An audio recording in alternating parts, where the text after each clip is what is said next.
കേരള നിയമസഭയിൽ വെറും 3 അംഗങ്ങൾ മാത്രമുള്ള ബി.ജെ.പിക്ക് ഭരണഘടനാനുസൃതമായ വലിയൊരു രാഷ്ട്രീയ സ്വാധീനം കൈവന്നിരിക്കുകയാണ്. അടുത്തു വരുന്ന രാജ്യസഭാ തെരഞ്ഞെടുപ്പ് കേരളത്തിലെ മുന്നണി രാഷ്ട്രീയത്തെയും ബി.ജെ.പിയുടെ നിലപാടുകളെയും ഒരുപോലെ പരീക്ഷിക്കുന്ന നിർണായക ഘട്ടമായി മാറും. അടുത്ത ഏപ്രിലോടെ 3 രാജ്യസഭാ സീറ്റുകൾ ഒഴിവ് വരും. 2 സീറ്റ് നിലവിൽ CPM-ന്റേതാണ്. എന്നാൽ ഈ സീറ്റുകൾ നിലനിർത്താൻ നിലവിലെ നിയമസഭയിലെ അംഗസംഖ്യ വെച്ച് CPM-ന് കഴിയില്ല. CPM-ന്റെ സീറ്റ് നിലനിർത്താനുള്ള നീക്കത്തിൽ ബി.ജെ.പി MLA-മാർക്ക് നിർണായകമായിരിക്കും. ദേശീയതലത്തിൽ കോൺഗ്രസിന്റെ മുഖ്യ ശത്രുവായി കാണുന്ന ബി.ജെ.പി കേരളത്തിൽ CPM-ന് അനുകൂലമായി രാജ്യസഭാ തെരഞ്ഞെടുപ്പിൽ വോട്ട് ചെയ്യുമോ എന്നാണ് ഇനി കണ്ടറിയേണ്ടത്. മുൻപൊന്നുമില്ലാത്ത വിധം ഇത്തവണ രാജ്യസഭാ തെരഞ്ഞെടുപ്പ് കടുത്ത രാഷ്ട്രീയ ചർച്ചാ വിഷയമായി മാറും. നിയമസഭയിലെ നിലവിലെ അംഗബലം അനുസരിച്ച് ഒരു രാജ്യസഭാ സീറ്റ് പോലും ജയിക്കാൻ LDF-ന് അനുകൂലമായ സാഹചര്യമല്ല ഉള്ളത്.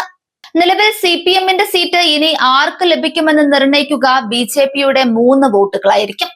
മുസ്ലിം ലീഗിന്റെ PV അബ്ദുൾ വഹാബ്, CPM-ന്റെ ജോൺ ബ്രിട്ടാസ്, V ശിവദാസൻ എന്നിവരുടെ രാജ്യസഭാ കാലാവധി 2027 ഏപ്രിൽ 23-ന് അവസാനിക്കും.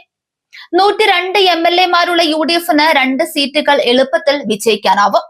നിയമസഭയിലെ 140 അംഗങ്ങളും വോട്ട് ചെയ്യുകയാണെങ്കിൽ 35 MLA-മാരുള്ള LDF-ന് 3ാമത്തെ സീറ്റ് ലഭിക്കാൻ ഒരു വോട്ട് കൂടി ആവശ്യമാണ്.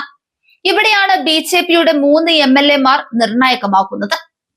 ബി.ജെ.പി MLA-മാർ വോട്ടെടുപ്പിൽ നിന്ന് വിട്ടുനിന്നാലും CPM-ന് കാര്യങ്ങൾ എളുപ്പമാവും. അപ്പോൾ സാധുവായ വോട്ടുകളുടെ എണ്ണം 137 കുറയും. കോട്ട 35 താഴുകയും ചെയ്യും.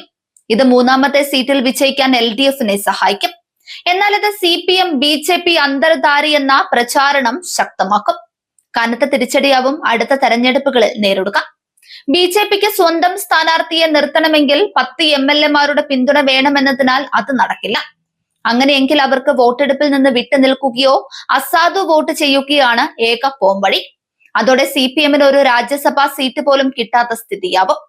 രാജ്യസഭാ തെരഞ്ഞെടുപ്പിന് ഉപയോഗിക്കുന്ന സമവാക്യം അനുസരിച്ച് സാധുവായ വോട്ടുകളെ ഒഴിവുകളുടെ എണ്ണത്തോടൊപ്പം 1 കൂട്ടി ഹരിക്കുകയും ലഭിക്കുന്ന ഉത്തരത്തോടൊപ്പം 1 കൂട്ടുകയുമാണ് ചെയ്യുന്നത്.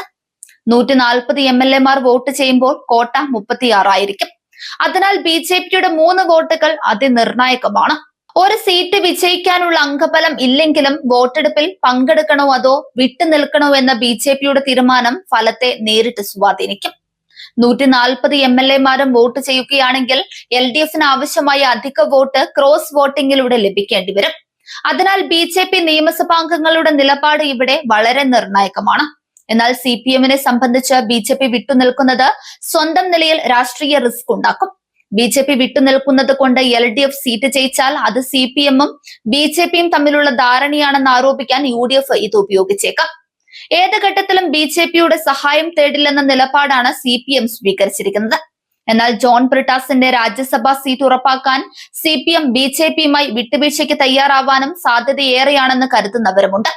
3 ആണെങ്കിലും അതും ചെറിയൊരു സംഖ്യയല്ലെന്ന് ബി.ജെ.പി തെളിയിക്കാൻ പോവുകയാണ്.